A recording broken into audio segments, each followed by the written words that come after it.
Great, we're going to get started. Thank you so much for joining us today. My name is Joseph Wong, and I'm one of the co-authors of this book. And before we get started, however, I wanted to introduce to you my colleague Janice Stein, who really in this room needs no introduction. It's the room Janice built in many ways. Janice, of course, is the founding director of the Munk School of Global Affairs, an incredibly prolific IR scholar, a dear, dear friend to many of us in this room, and someone who has supported our collective work for many, many years. And she and I have had several conversations as this book was in its gestation, and indeed many of her insights have shaped some of the arguments that we forward in the book. So I'd love to now call upon Janice. She's going to make some introductory remarks, and I know she has to duck out, but she's also part-time chairing the federal government's Indo-Pacific Strategy Commission, and she has to duck out for a meeting there. So, but I did want her to offer a few opening remarks for us today. Janice. Thank you. Thank you very, very much, Joe. And I know this is being recorded, so I'm going to watch my first sentence very carefully, but just to say I would much rather be here with you. I'm so sorry that I have to miss the discussion that is coming with Joe and Dan and then Lucan, and especially we have a special guest who is special to everyone, I think, Professor Edward Friedman. But I told Joe no matter what, I was coming to say just a few words to everyone about this book that Joe and Dan have done. I think, let me start by just saying a word that Edward Friedman has been such an important person to everybody who works in this field, but in Joe's life as well, and Dan's life. And it is just wonderful to have you here with us in person. We're so delighted. This is the dividend that some of us, I'm going to again put this in quotes, more senior faculty get when people that we work with and get to know do the kind of things that Dan and Joe have done in this book. So let me say right from the beginning, this is a really important book that I urge every single one of you to read. It tackles a really big problem that I think everybody who works in the broad field of global affairs, and public policy for that matter, is grappling with. And it really, we've seen, as Joe and Dan put it in the book, we've seen a lot of economic development over the last 40 years. Societies have transformed themselves. We haven't seen an equivalent amount of democratization, and that's the puzzle that Joe and Dan take on. When we look at the world that we're seeing, certainly over the last decade, where arguably we have seen, in some cases, a retreat from democratization, this is a really deep puzzle. And so I urge everybody to read this book because the question that they're asking is so important. Not only is the question they're asking so important, this book tackles the hardest question from really a unique perspective. It is deeply historically informed, which is, for me, always very important and just gripping to read, frankly, Dan. It is informed with marvelous case studies. It is comparative to its bones. Joe and Dan, of course, recognized right from the beginning that you cannot answer a question like this by looking at only one society's experience, even over time. And so this is a close, granular look at different kinds, different varieties of Asian developmentalism, in Japan, Taiwan. They're clustered together, and I'm not going to give away your story before the discussion. I'm just going to set the table here and then let you take it over. But Japan, Taiwan, South Korea, China, Vietnam, Cambodia, Singapore, Malaysia, Hong Kong, Indonesia, Thailand, Myanmar. So think of the richness of that comparison and what we can learn from this kind of study. Now, I'm going to leave the story here because Joe and Dan are going to pick it up. But I will say that a group of us, Canadians from many different walks of life, have been meeting over the summer and into the fall to think about how Canada needs to approach this part of the world. And Dan and Joe, very early on, this became a recommended book for everybody to read, inside government and outside government, because it offers this extraordinary mix of historical analysis, deep historical analysis, but absolutely disciplined comparison on the biggest question. So thank you both for writing this. And Ed, thank you for mentoring these people. We're all grateful.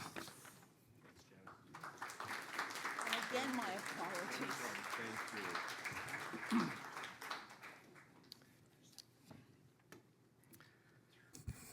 Thanks so much, Janice. And thank you to all of you as well. Let me begin actually by just thanking my co-author in this almost 10-year endeavor, Dan Slater, who I had the opportunity to meet over a decade ago, and we just clicked. The arguments clicked, the work style clicked, even the writing. There are points in the manuscript where Dan would drop an Easter egg and see if I would pick up on it and edit it out. But even our writing clicked from the very beginning, and I'm so grateful for the partnership that we've been able to put together in assembling this book. I also want to, of course, thank our publisher, Princeton University Press, for bringing this opportunity to us. And I do want to also apologize that our book was about 4 years late. We promised it probably about 5 years ago. But I will say this, I think the timing couldn't be better, frankly, it being published in 2022. After all, when we first started thinking about this book and when we had intended on submitting it to the press, there was still some thought that Xi Jinping may be a secret closet reformer who was consolidating power and that we might see a more liberal turn. We know, of course, that's not the case. And Aung San Suu Kyi was the democratically elected leader in Myanmar. And so the world looked very different 5, 6 years ago. And indeed, I suspect some of the conclusions we may have drawn may be erroneous and something that we would want to revise.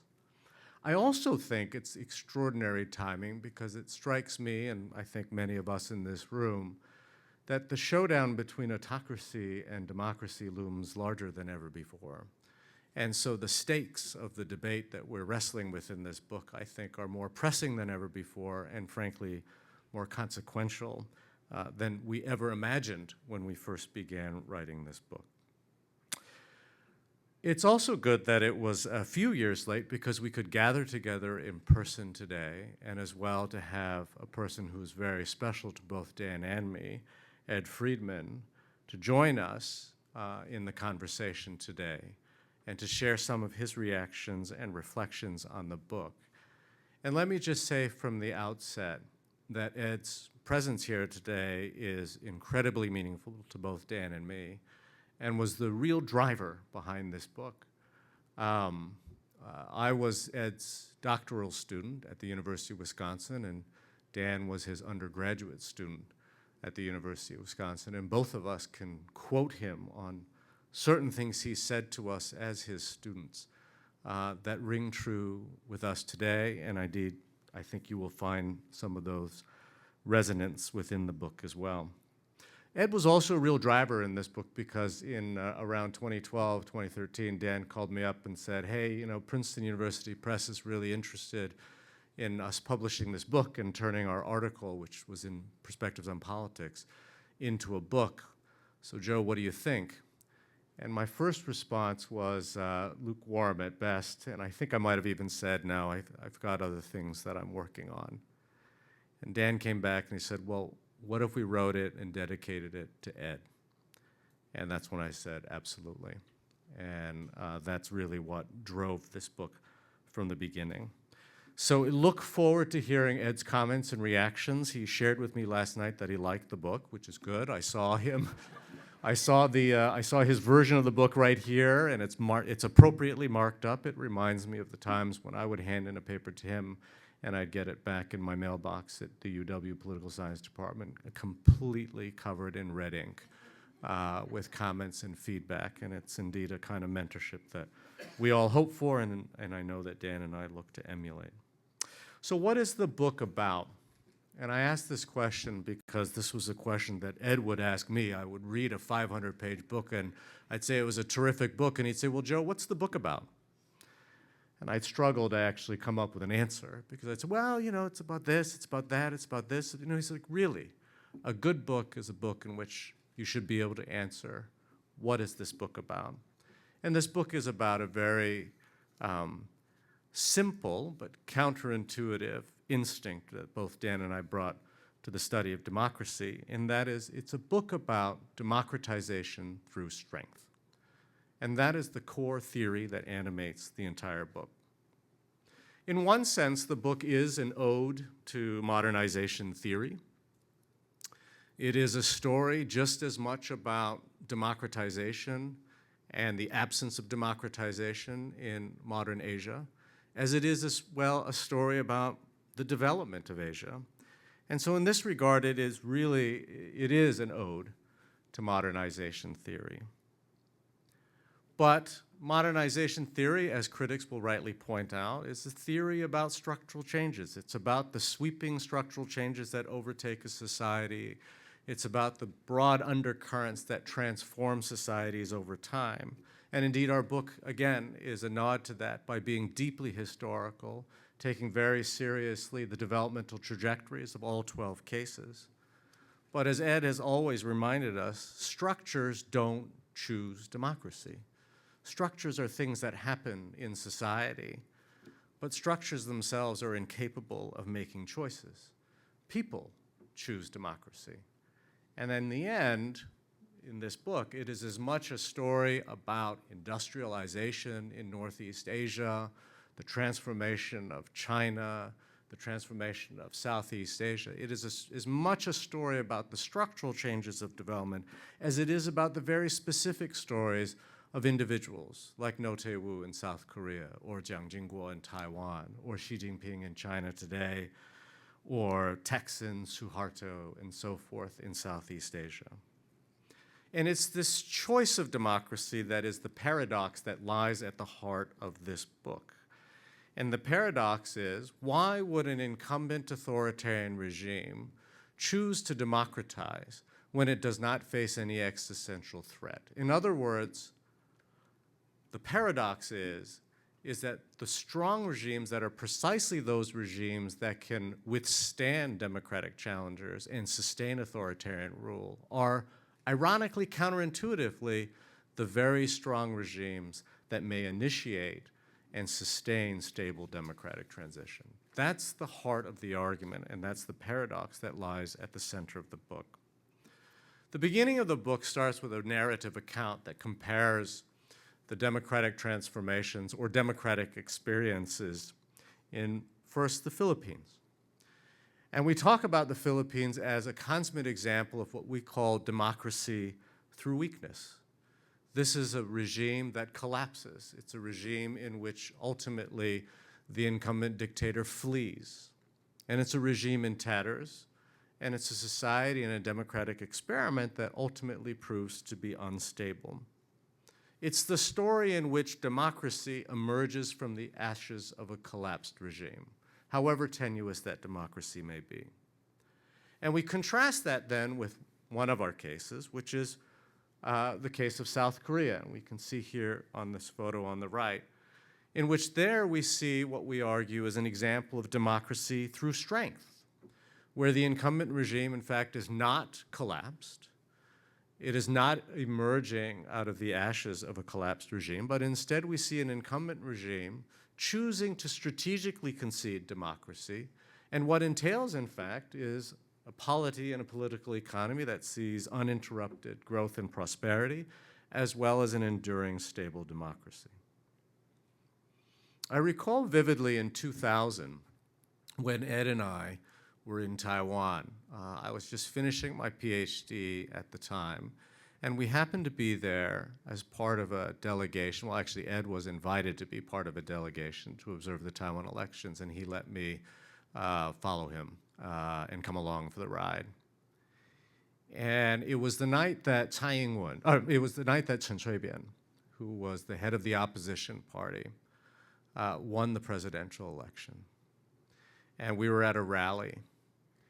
And here was an opposition leader who had been jailed and who had been democratically elected as president of Taiwan.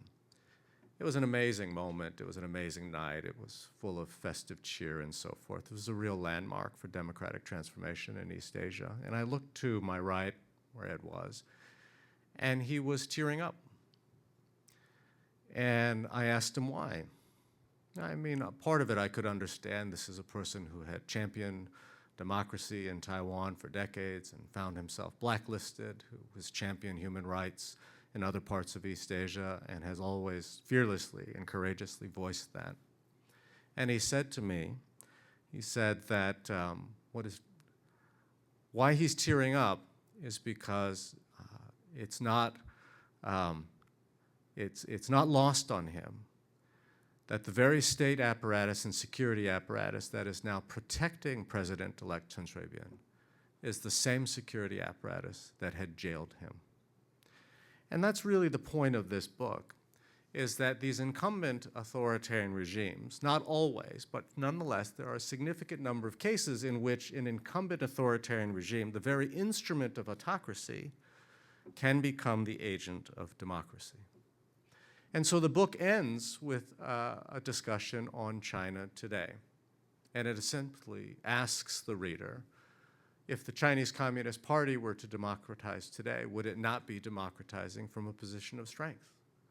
Should it not enter in a democratic concession scenario with the confidence that China would be stable, that the CCP could in fact be a democratic party and a victorious democratic party in which China would not collapse and indeed continued prosperity might be the reality.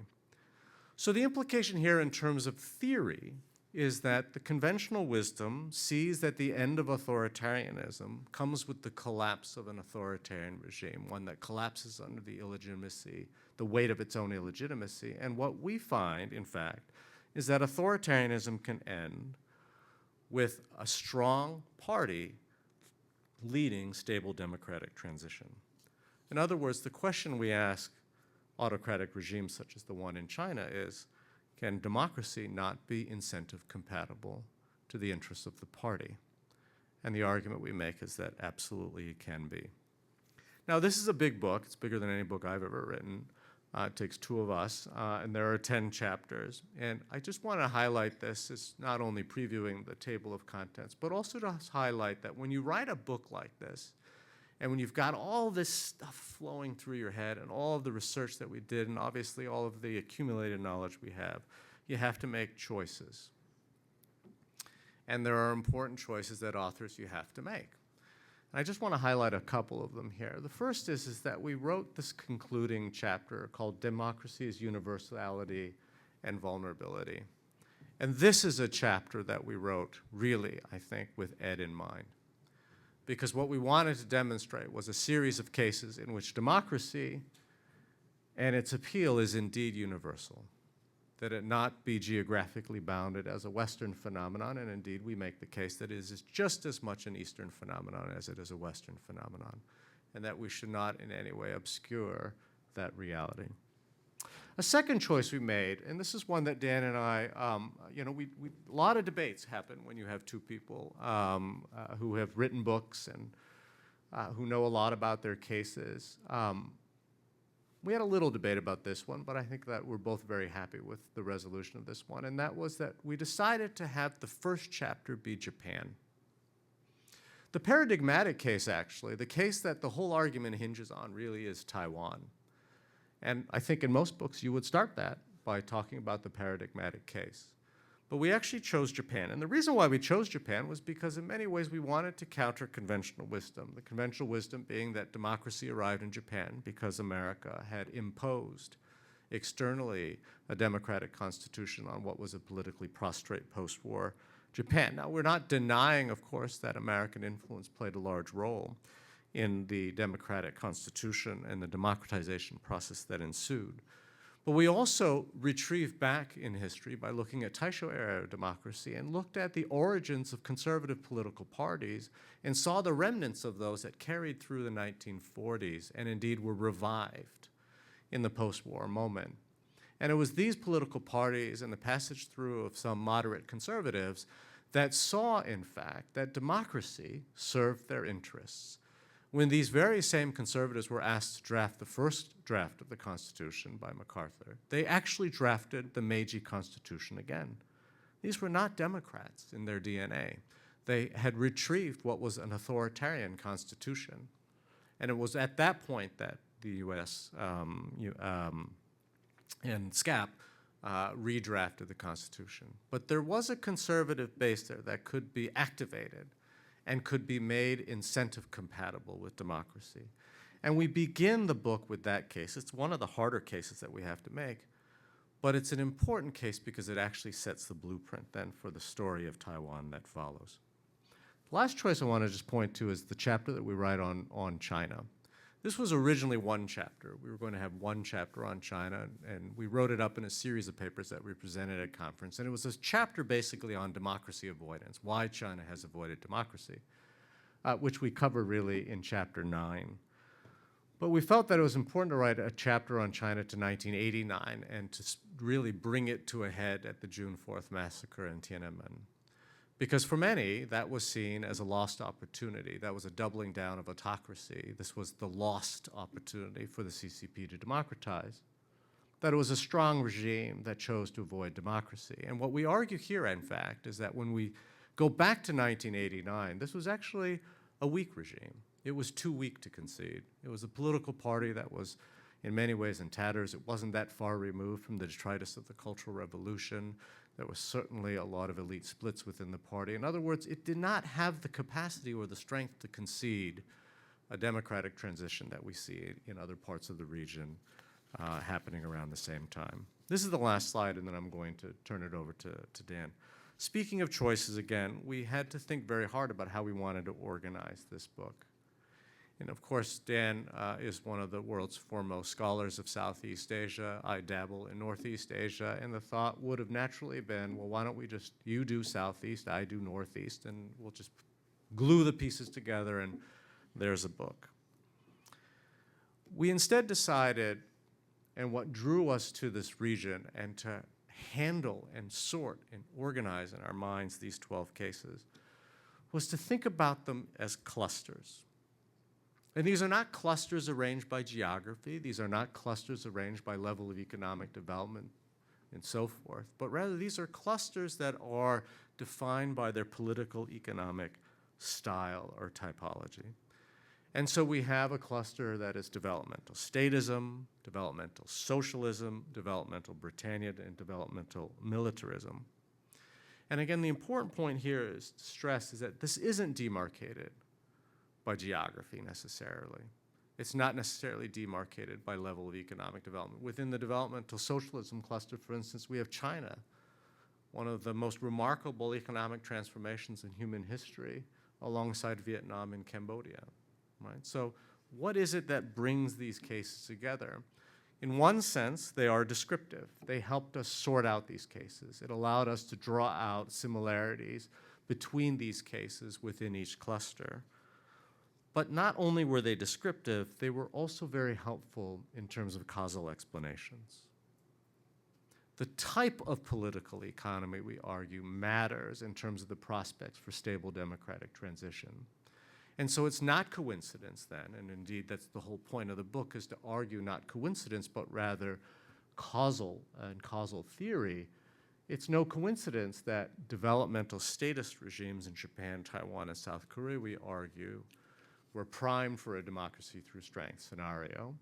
that developed militarist regimes, Indonesia, Thailand, and Myanmar, also adhered to a style of political economic development that made them amenable to democratic experimentation.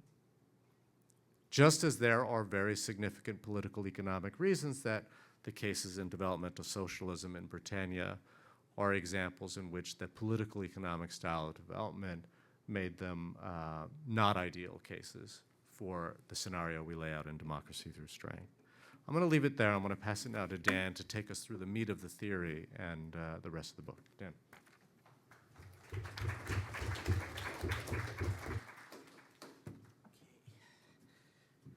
Thank you, Joe. And everything he said about thanking me, I could say in doubly long to thank him in return. But mindful of time, what I want to try to do is just give everyone a little bit more of a sense of the meat of the theory, as Joe said, and talk a little bit more about what our rationale here is. Because the book was called Democracy Through Strength, for 10 of the 10 years that we were working on it.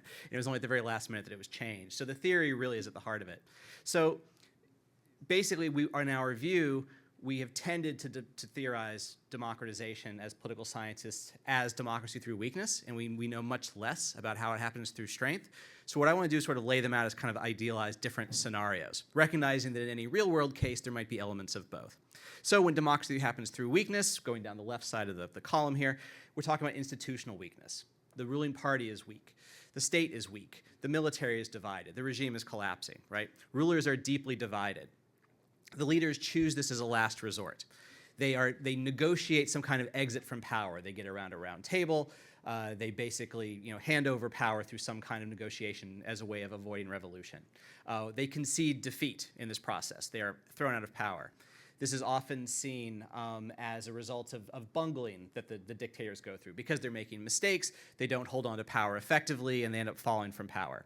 It is the threat of revolution. This is especially in the Osmoghu Robinson book. It's the threat of revolution that motivates this. They only accept this democratic transition because they fear a violent end if they don't. Their legitimacy gets relinquished in the process. Again, they're discredited. They are disgraced. The regime collapses very suddenly. You turn on CNN, suddenly something has happened. What's going on? There's been this popular overthrow of a regime. And the result is real upheaval among ruling elites. So the former insiders of the regime become outsiders, then the former opposition becomes the government. And this, I think, it fits pretty well with the way we've tended to theorize democratization in political science. But in the strength scenario, all of these elements are different.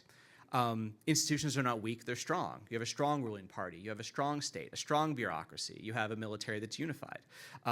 Rulers do not have to be divided for this to happen. In fact, rulers, while they are unified, can agree among themselves this is a strategic way to move forward and to rejuvenate the regime. It could be a proactive strategy. It does not have to happen under extreme duress, although we do argue it's more likely to happen when there is at least some pressure. It's not a negotiated exit, it's a unilateral leveling. And so Lukin is here, and Lukin and Steve Levitsky have, I think, very effectively argued that democracy requires a level playing field. That's very much what we're talking about here, is that the authoritarian regime can take proactive steps to level the playing field between them and their opponents. Now, in so doing, they do not concede defeat, but they concede democracy. They agree to compete on a more or less level playing field with their former opponents. This is not an example of dictators bungling, but of dictators experimenting. And we want to stress that this is always a reversible experiment. So basically what's going to happen is these authoritarian rulers will embark on these reforms knowing they can pull the plug if it doesn't go as well as they expect. But they do go in with these expectations of stability. And here I think is probably the main theoretical corrective we want to offer. If we, as autocrats contemplate whether to democratize from a position of strength, it's not the threat of revolution, but their expectations of stability that provide the real key ingredient. When this happens, legitimacy is not relinquished but redefined. An old authoritarian regime, which based its legitimacy on development, can now base it in part on democracy. It doesn't happen through a sudden collapse, but through sequential concessions. Again, the regime's in a strong position, so it can actually unfold and kind of lay out these concessions in a gradual way, and as it sees fit. And we wind up with a lot of elite continuity rather than upheaval. You don't have this complete topsy-turvy, outsiders are in, insiders are out. A lot of the same personnel stay in place in the regime. And for those of you who are doing qualifying exams, or you're thinking, okay, wait a minute, how does this fit? All of the works we note here on the side here, I think, come close to what we're saying, but they either theorize that why a regime would liberalize but not democratize, and why they might exit power entirely, but not why they would open up the system but then actually not exit. So it does not require the regime actually to exit. So most simply put, how would this work? In the most simple way, this kind of lays out the basic logic, which is if an authoritarian regime has overseen impressive economic development, it should have a good track record, and it should have some success in reducing poverty. And what these lead to are, I think, really the two most important concepts in the book, which is victory confidence and stability confidence. Hopefully, it's intuitive what that means. Victory confidence is the regime's confidence it could fare well in democratic elections, and stability confidence is the regime's confidence that economic development, stability, and the like will be preserved even after a democratic transition. So you need victory confidence and stability confidence to embark on this trajectory. Now, when and why do they do so? We theorize this in our separate article, in Perspectives on Politics. And the argument here, I won't go through it in much detail, but the idea is you need to have strength in the first place, but then you receive signals of your incipient decline, so signals that are both ominous but also reassuring. Ominous in the sense that the regime is no longer at its apex, but reassuring in the sense that you have reasons to believe that either the opposition is moderate or the opposition could be divided by reforms or what have you. And ultimately, as Joe was stressing at the outset, it's these strategies. You need the leaders of the regime to actually choose this as a strategy for this to come into being. Because ultimately, these are strong authoritarian regimes. That gives you a lot of agency in how to proceed, okay? So how then do we apply this to these cases? So again, we posit there is one region, developmental Asia, with the clusters within it. And there are 6 cases within it that have at one time or another pursued these democratic experiments or concessions, and 6 that have not. So we can see here Japan in the 50s, Taiwan in the 80s and 90s, South Korea in the 80s, Indonesia in the 90s, Thailand in the 80s, Myanmar in the 2010s. All of these, we would argue, are examples where a ruling regime embarked on a democratic experiment at a time where they were relatively confident, as opposed to under extreme duress. And almost all of these had been under greater duress before, but that's not when they concede. They concede at a moment of relative confidence. But then we have these 6 cases that are democracy avoidance, where this has never been pursued: Singapore, Malaysia, Hong Kong, China, Vietnam, and Cambodia. And if you remember your clusters, students taking notes at home, you'll recognize there is in fact a complete correlation here between the clusters in which the cases exist and whether or not they embark on these democratic experiments.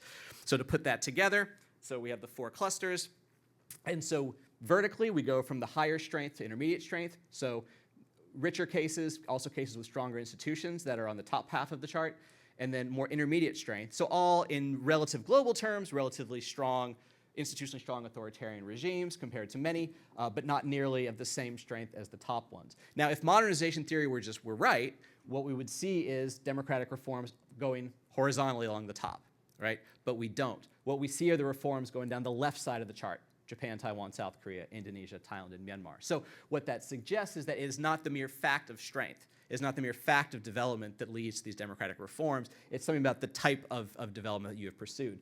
Because the development of Britannia cases, all quite wealthy, particularly Singapore and Hong Kong, but have avoided these kinds of reforms. Developmental socialism, even as China has gotten much richer, is clearly not pursuing democratic reforms as well. And so what we see on the left side of the chart is, if you're familiar with Joe's earlier work with Ed, they wrote a wonderful volume called Learning to Lose, in which ultimately what ends up happening is regimes recognize that they can embark on these reforms, they can have high expectation of winning or faring well in elections, but if they do lose, as in the 2000 example, Chen Xiaowen, if you do lose one election, you can come back, and that you are not necessarily going to be in the wilderness. So that's part of what is going on in these cases here. And just one other thing I will note before moving on. So you might be thinking, why would you ever take the risk? Right? This is just, you're a strong authoritarian regime. Why would you take the risk? And one reason that I think you would take the risk, besides the fact these are actually thriving democracies and parties that are still largely in power, is that there's the risk of hurtling through your bittersweet spot, as we put it. There's the risk of missing your window of opportunity. And we call this the tragedy of great power politics, which is that you have a dominant power which, when they are strong enough to concede and win elections, they avoid reform, and by the time they can consider it, they've weakened too much. And we have actually 3 cases where that happens. And that's one reason I'm happy we took longer to finish the book, because I think some cases have actually confirmed our intuitions on this. So in Malaysia, in Hong Kong, and in Cambodia, these are all places where, as of around 2000 or so, dominant parties, dominant conservative groups could have conceded full democratic reforms and expected to thrive and do quite well, a la Japan, Taiwan, or South Korea. In all 3 cases, those were avoided. And in all 3 cases, that opportunity is no longer available to those regimes. In Malaysia, they ultimately lost elections entirely. In Cambodia, they've had to revert to basically a one-party state because the party was no longer popular enough.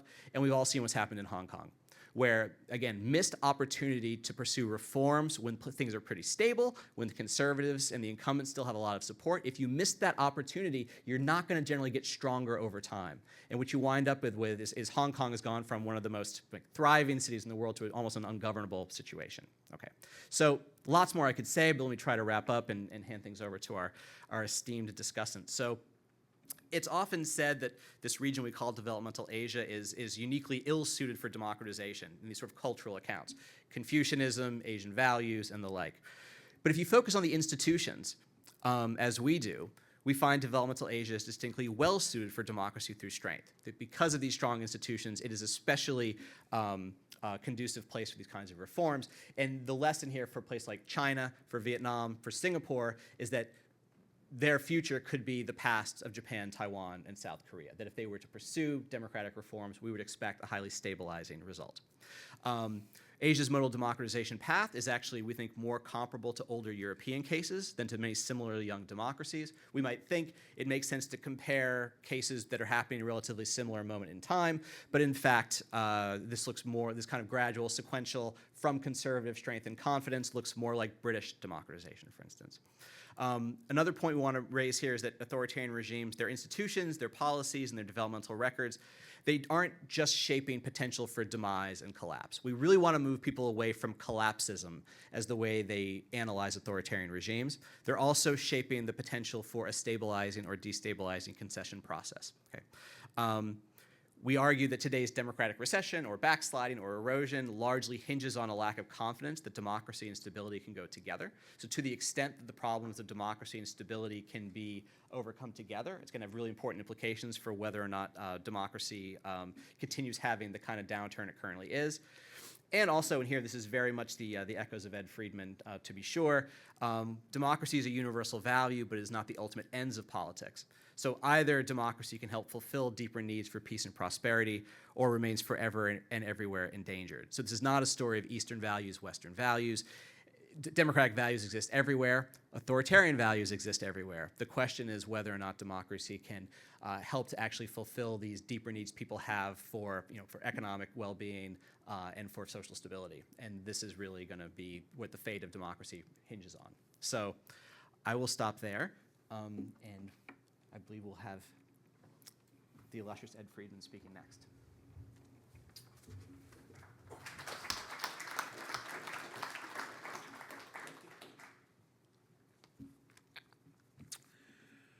So we've come here today to celebrate Dan Slater and Joe Wong for what is truly a great achievement, the Princeton University book, From Democracy to Development, The Transformation of Modern Asia. Yet I have a fundamental critique of Dan and Joe's work. Professor Stein stated it in her opening remarks. The book is really important, and our authors are far too humble in describing their achievement. I won't be.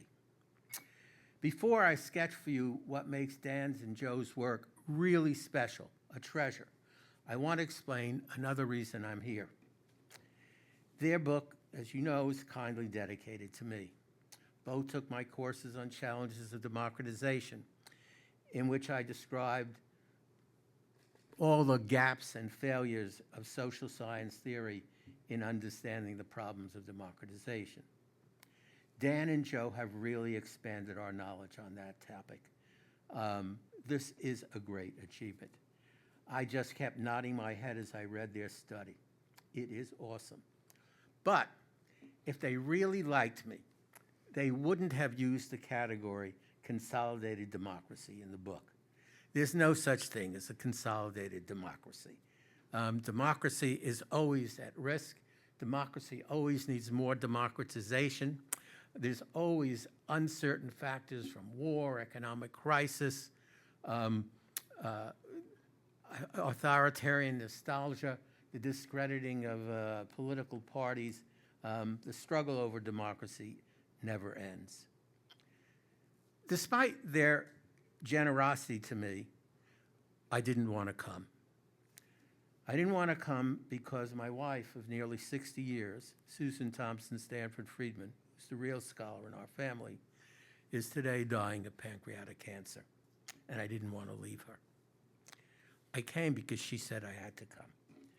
She said that the thing to stress here is that teaching and mentoring, passing on knowledge to the next generation, building on the works of those who came before, seeing yourself as part of an eternal quest for more and better knowledge, as expressed in the Confucian four-character adage, Udu Gowa, my disciples will surpass me. This is what the life of learning is about. Teaching and mentoring, passing on knowledge to the next generation. I built on two teachers, Judith Sklar and Barrington Moore, Jr. In fact, Joe's line, what does this book mean? Moore used to say all the time, what does this author mean? And the point was to get you to say why you learned something from people who came before, why you weren't the smartest person in the world who ever existed, why it's good to stand on the shoulders of other people so you could see further. This eternal chain is of primary importance. It's part of the meaning of life. Joe and Dan are not just great scholars, they're great teachers and great mentors. They pass on their wisdom to their students, and their students will pass on wisdom also. Susan said to me that if I didn't come, I would be denying the purpose of great universities, adding to and passing on the great chain of accumulated knowledge. And I see this book as part of that activity. Okay, now to the book itself. What makes Dan's and Joe's book unique, superior, a magnificent achievement? It's not just a study of 12 units in developmental Asia. While Dan is a specialist in Southeast Asia and Joe in East or Northeast Asia, they write with one voice. And they begin with a theory, which Dan was explaining. They explain why some states are democratic, some are military dictatorships, some are failed democracies, some are anti-democracies. They're telling us that growth itself does not immediately lead to democracy, as Joe pointed out, a problem with a lot of modernization theory. While they explore 12 case studies, they're not writing about the 12 sites in Asia. They're certainly, as Dan just explained, not writing about the non-West. They are certainly not opposing East and West, as Dan just said. They want to explain political types and transitions. And they want to argue that their categories will work in all regions, and maybe even in all modern times. It is a research study of true political moment. So, why do Dan and Joe write about developmental states in modern Asia on the Pacific Rim? Because real-world events create a region. And you have to explain what makes for the region and what makes for the diversity in the region. Asia is not a region. Asia is the majority of the human race. It's too much of the human race to be a useful region. In fact, the majority of humans who enjoy the blessings of political liberty actually live in Asia, not in Europe or North America. So, so-called Asianists actually become East Asianists or Northeast Asianists or Southeast Asianists or South Asianists or Central Asianists or West Asianists. Yet Dan and Joe point out that these categories are not the basis for answering any big question you have about political systems. They don't clarify anything. What they show is that the rise of Japan, starting in the Meiji era, eventually created a region where the Japanese model could deliver development and Japanese investment could make it a region, as long you had open markets in the United States and earlier Britain. They created a region of development states along the Pacific Rim. Realities change regions. In the case of the Pacific Rim, why the Pacific Rim? One of the questions which I don't follow, in which there is now a great deal of research work, is the importance of oceans. The oceanic studies is now developing into a huge category. The Mediterranean, the Indian Ocean, the Pacific Ocean. Most of the Earth, after all, is ocean. How do oceans figure in the creation of regions? It's a topic which I wish the book had talked about, because, as we all know, the region we often talk about now is the Indo-Pacific. What has made this region? It didn't exist before. It's important to get it straight. States, markets, technologies, things which can be created, destroyed, mixed, making for new and different regions all the time. How do they work? How do they change? This book is an introduction to trying to answer some of these huge questions of political science, social science.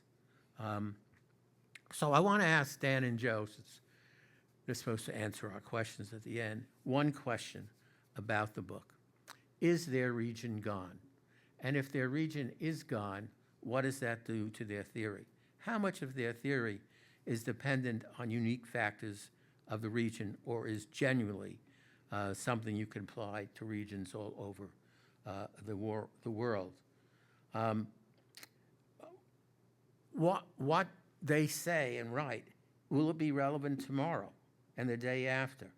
Or are so many different forces at work that this is just a history book? They want to argue that if you study 17th century English democratization, or hopefully 21st century Chinese democratization, their categories are going to work. Yet, they say in discussing Singapore, they call what's happening in Singapore an old development model which no longer solves the problems that the people care about. If it's an old development model, if the Japanese model, then don't you need to be talking about something else? On Hun Sen's Cambodia, they say that an economic downturn would make it all but impossible to concede democracy. Joe wanted to say the book is about political choice, but this sounds like a very structural description of something which will make democracy impossible. Yet for absolutely sure, their answer is that democracy through strength and its failures will tell you something of general knowledge and importance for the entire world. The data may be about Pacific Rim Asia in an age begun with the rise of Japan, but the theory is for all regions, yesterday, today, and tomorrow in the modern development era. As Dan was saying, they see clusters of possibilities everywhere. They find that the timing of a transition to democracy is decisive, and it's not easy to theorize timing, but they do. They show what makes for correct timing. Dan and Joe contend that the choices made by ruling groups are crucial, although much of the book sounds to me as if structures and events are weightier than choices. Elite splits, they write, make democratic reform too threatening. If it's elite splits that matter, there's going to be no real choice. Amazingly, their theoretical contribution is at the same time a practical guide to how to do politics, especially for leaders in non-democracies. Their extraordinary synthesis of states and leaders, of history and theory, of political analysis and political advice, is so extraordinarily important. It made me think of a synthesis of Machiavelli's The Prince and Benedict Anderson's study of modern nationalism, imaginary communities. Dan and Joe have produced knowledge that is rare, that is wonderful, that is a pleasure to read, and that is extraordinarily relevant. I want to end with the way Dan and Joe end. The last page before the conclusion, they are discussing anti-democratic states, the PRC, Vietnam, Cambodia, each horribly repressive. Yet they bet on the long haul. Some unknown distant future where Cambodia could experience, they write, democratization through collapse, and the PRC in Vietnam, democratization through strength. I'm skeptical. I have long been persuaded that John Maynard Keynes' notion that the only thing that's certain about the future is death and taxes is correct, and that we live in an era of radical uncertainty and rapid change, and you really can't know what's going to happen in the future. But maybe they're right. No one predicted the implosion of the Soviet Union. No one who visited Mao-era PRC could have imagined the global economic dynamism that exists today. Maybe they are in the great tradition of Hegel, who called people who were overwhelmed by facts, people who suffered scullery-made vision. They had their eyes down and were scrubbing the floor, and if they looked up, they couldn't see anybody higher than the knees. They thought that was reality. You had to get your head higher to see the whole case so you could theorize about it. They have a theory, and they want to argue that this theory about what makes for the forces of democratization and anti-democratization in an era of development is true. And they're telling you to bet on the theory and not get overwhelmed by the facts, which might be of extraordinary concern to you today. There may be a lot of wisdom in that, and that makes the book an extraordinary book. Dan and Joe have produced awesome social science. This book is worthy of our congratulations. It is a uniquely great achievement. I'm honored to be part of this celebration of this great growth of important knowledge. And so I just wanted to say to Dan and Joe, thank you.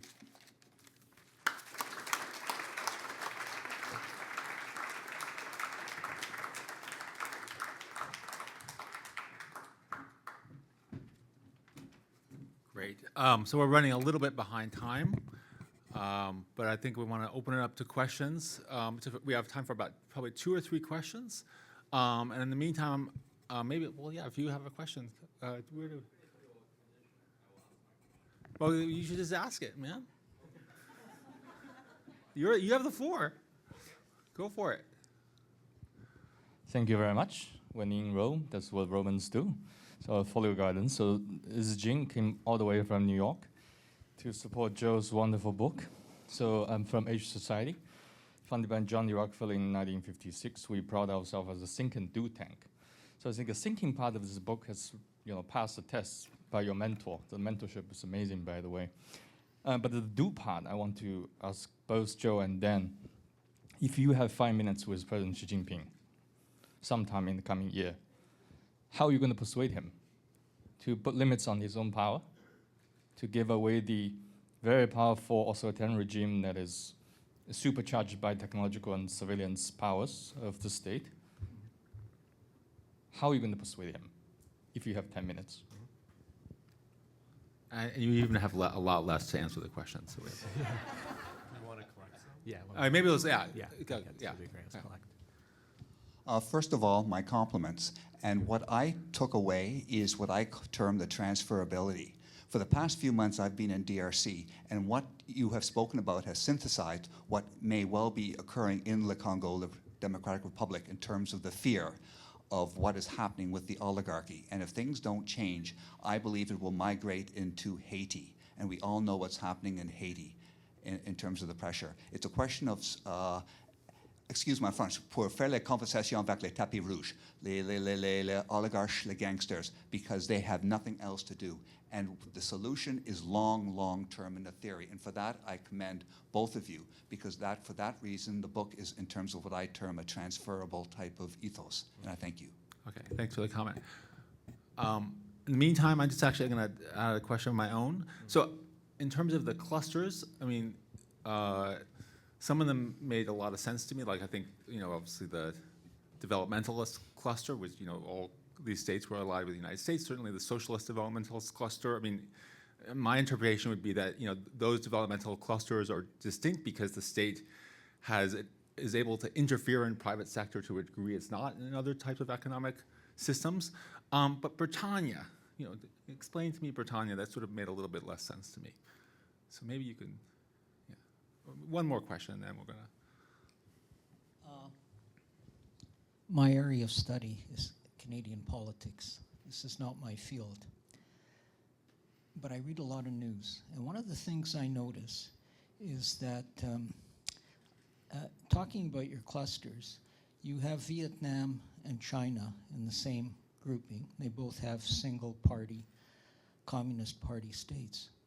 Yet I notice reading the news these days, in fact, over the past few decades, that the United States, which is increasingly alienated vis-a-vis China, sees Vietnam more and more as a strategic partner in terms of trade and in the Indo-Pacific. So I'd like you to elaborate on that and how different that was. When I was an undergraduate, the Americans presented the Chinese as just the Vietnamese just a front for the Chinese. So help illuminate me about an area in which I'm not familiar. All right, thank you. So, I think, why don't you go ahead? I mean, we can continue the conversation over hors d'oeuvres and during the reception, but a couple of things that I wanted to highlight. And Ed's point about thinking imaginatively, creatively, and maybe optimistically over the long term is something that I think very much animates this book. One of the things that we stress in the book certainly is implied, and we've explicitly talked about this in other places, is that nothing lasts forever, and that autocratic regimes will eventually end. And so the question is, if you were the autocrat, how do you want it to end? And how do you want it to end for you? And so if we were to have a conversation with Xi Jinping, probably more than 5 minutes, but we'd like it to be more than 5 minutes, is to say, I would probably ask him a couple of questions. I would ask, do you sense that there are some challenges here? If you were to put it into our model, do you see the party's accumulation of strength to be continuing to be on the rise, or do you see that potentially that the regime may be past its apex of power? I suspect that he would concede that. And to say that the lesson to be learned from the Soviet Union and the Soviet example, and anyone who speaks to party officials and regime officials in China, they constantly bring up the Soviet story and the Soviet lesson. The lesson that they infer is that democratization is what leads to instability, and that it was a mistake that the CPSU conceded democracy under glasnost and perestroika. And I would say to Xi Jinping, or to President Xi, that that's the wrong lesson to learn. That the lesson that you should infer from the CPSU is that it waited too long, and that by the time it made the concession, it had already passed its best before date. And that if he is to be strategic about this and to have some sense of temporal horizon, he should want to make concessions before they pass the best before date.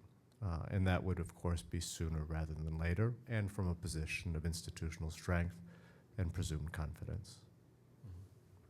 I guess one thing I would say, both to answer the Ed's question about so is this obsolete, right? And also kind of to the Xi Jinping question, is I think one thing we really took away from writing this book is there's this very old idea that development will give people democratic values. Okay? We don't find that, but what we do find is that these developmental states do create very demanding citizens. And what you see in places like Singapore, what you see in places like China is demands just keep getting greater and greater and greater, and that people aren't going to become less demanding over time. And so the option of, and I think actually here Joe's first book gives a really great insight into this, the way that after democratizing, these countries became developmental states that also provided, reliable health care and more social services, right? That actually led to a lot more political stability, right? And so in a sense, what I would say is you're going to have to do the things that democracy forces you to do anyway, because you're a developmental state, right? And because you're going to have to move in these directions. And if you follow this democratic path, what you see is in places like, again, Japan, Taiwan, South Korea, relatively conservative democratization. These are not completely, exploded welfare states, right? A place like Singapore today, they're sort of, and I think China today, they're sort of desperately trying to use material means to maintain stability in ways that if people had the right, to vote, if they had a level playing field, if they, you would still have a much better developmental track record than your opponents. Democratization almost always divides the opposition in an authoritarian regime, whereas authoritarianism tends to unify them. And so, thinking ahead, I wouldn't say anything to the effect of you should do something tomorrow. That wouldn't make any sense to someone like Xi Jinping. But I would say to people like Xi Jinping and people in the regime, you should be thinking about, how do you lay the groundwork for, something where China can become, can preserve and build on everything that it has built on and preserved, but to do so in a way that doesn't make you look like Hong Kong, right? That doesn't make you look like these places where you miss that opportunity to take full advantage, to fix your roof while the sun is shining, so to speak. I think that would be the sort of the way that I would try to make the case. But there was a real dilemma here. This speaks to Ed's question about the universality of this. We want to write a book about Asia. I really do think that this region is different. I think that the way this proved a container for economic transformation is something the world has really never seen before. And anything that tries to make sense of something in this region has to put that front and center. And so I think when we go to other parts of the world, it's different. It really is just different. And it doesn't mean that democracy through strength doesn't exist or democracy through weakness doesn't exist, but I don't think it plays out in exactly the same kind of way. And so the region, I think, really matters. And I'll just say to Lucan's point, the part of what makes the clusters are what are the political organizations that matter? And so one thing about this Britannia cluster is very strong legal institutions, right, which you do not have. I mean, right now, and so why is China struggling so hard to build rule of law? They're in the wrong cluster for that, right? It's very, very hard to build totally different kinds of organizations, right? Very strong bureaucracy in the status cluster, very strong legal institutions in the Britannia cluster. Also multi-party elections. Again, people say, well, China's following the Singapore model. No, they're not. I mean, Singapore has multi-party elections. Singapore has a very strong legal apparatus, which is not existent in China. And so those are the kind of things that I think in all the clusters make them at least more similar than different. So despite the fact, and Ed put it beautifully, the way that we want to tell the story of how Meiji Japan built a region, but against the backdrop of British influence and American influence and Chinese influence, and so it builds this region of clusters. So hopefully it gives us ways of thinking, comparing like with kind of like, and not comparing like with quite different. So I'm just gonna, thank you very much. I'm just gonna wrap up here. So just make some concluding remarks. Having read this book, first of all, it's a pleasure. I've been in conversation with these guys for decades on issues of authoritarianism and democracy and transition. Dan and I have published books in the same year, 2010, 2022, by the way, November 18th, my book launch. A little advertising there, pays for my talking here. Free advertising. But this is truly a remarkable book, and I think, one thing that struck me when I read both the title and the book was that, comparative politics very much began as a field with the observation that stable democracies tend to be also rich and well-developed, right? And indeed, since the 1950s, there are literally, I checked on JSTOR, there have literally been thousands of works and books and articles examining this relationship between development and democracy. So the first question that comes is, why do we need another book, right? Haven't we already seen this before? But the truth is, anybody who's studied this literature knows there are a lot of unanswered questions. The vast majority of this literature looks at the correlation. How strong is it? Is it 10,000? Is it 8,000? What's the dividing line? Where is Argentina really? Is it above or below? Right, all this stuff. There's very little that actually looks at why economic development can facilitate democracy.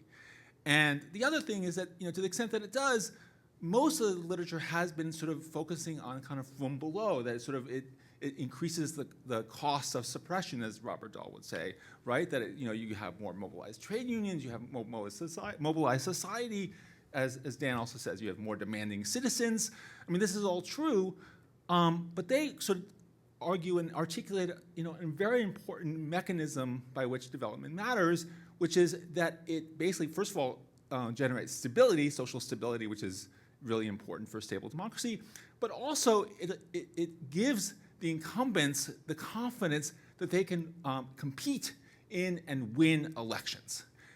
And I think that's a hugely important point, which I think has, until very recently, been left out of most studies of democracy. And indeed, as a practitioner of transitionology or whatever, most of the studies have been focused on protests and the Orange Revolutions in the 2000s. A lot of people have focused on organizational power, myself, but it's all been about how organizational power of the state, the power of the state, the power of the party, allows autocrats basically to remain in power and beat back opposition. Dan and Joe's brilliant point is that the same organizational capacity that allows you to beat back opposition also gives, former dictators or recovering autocrats the confidence that they can thrive in the new system.